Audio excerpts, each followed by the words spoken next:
नमस्कार, मी सागर जोशी. TV9 मराठीमध्ये आपलं स्वागत आणि बातमीपत्रात आता घेणार आहोत विविध क्षेत्रातील महत्त्वाच्या बातम्यांचा वेगवान आढावा टॉप 9च्या माध्यमातून. सुरुवातीला आरक्षणासंदर्भात शरद पवार यांनी पत्रकार परिषदेमध्ये काही वक्तव्य केली आहेत. त्याच संदर्भातल्या टॉप 9 घडामोडी. 12वी उत्तीर्ण विद्यार्थ्यांना महिन्याला 6,000, डिप्लोमा धारकांना 8,000 तर पदवीधर तरुणांना 10,000 रुपयांचा भत्ता मिळणार. महापूजनानंतर मुख्यमंत्री शिंदेंची मोठी घोषणा. काही लोक म्हणाले लाडकी बहीण तर केलं, लाडका भावाचं काय? मग लाडका भावाचं पण केलं.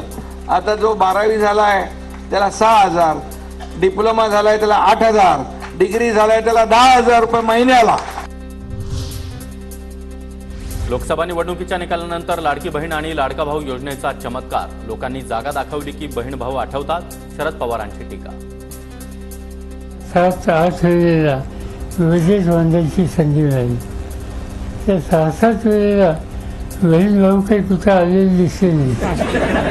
चांगली गोष्ट आहे. बहीण भावांचा विचार होतो याचा आनंद आहे.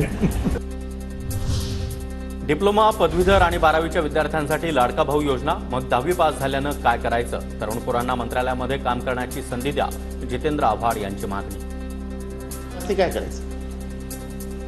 सर्वाधिक 10वी पास आहेत. डिप्लोमा आणि डिग्री घेतली कोणी?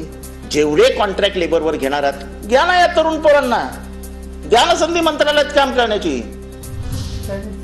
घरात सगळ्यांना जागा, पण पक्षामध्ये परत घ्यायचं असेल तर सर्वांना विचारून घ्यावं लागेल. अजित पवारांची घरवापसी आणि माघारी परतणाऱ्यांवर शरद पवार यांची भूमिका. हा व्यक्तिगत मी निकाल घेणार नाही.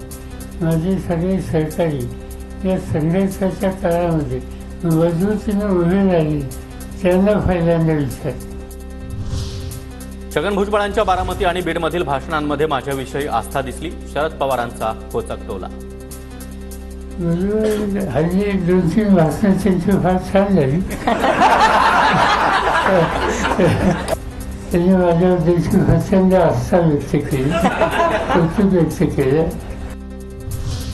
जरांगे आणि हाकेंसोबत काय चर्चा झाली? राज्यकर्त्यांनी आधी सांगावं, मग काय मार्ग काढता येईल ते बघू. आरक्षणावरून शरद पवार यांचं आवाहन. आता या सगळ्या लोकांनी ही बैठक घेतली, त्यातनं काय निर्णय घेतले हे आम्हा कोणाला माहिती नव्हते.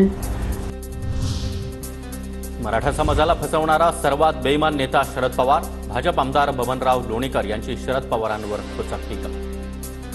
मराठा समाजाला फसवणारा सर्वात जास्त बेईमान नेता कोण असेल तर त्याचं नाव शरद पवार. देवेंद्र फडणवीस जनतेला रक्तबंबाळ करण्याचा डाव रचत आहेत. फडणवीसांनी टाकलेला डाव मी मोडणार. जरांगेंचा इशारा. शरद पवार जाणकार नेते. महाराष्ट्राला त्यांच्याकडून अपेक्षा. मराठा ओबीसी आरक्षणासंदर्भातील भेटीवरून भुजबळांची प्रतिक्रिया. शरद पवारांनी भूमिका घेतली पाहिजे. भुजबळांचं वक्तव्य. पवार साहेब हे तर जाणकार आहेत महाराष्ट्राच्या प्रश्नाचे. जाणकार तसे मुख्यमंत्री आम्ही सगळेच आहोत. या सगळ्याला जे आहे निश्चितपणे किंमत आहे.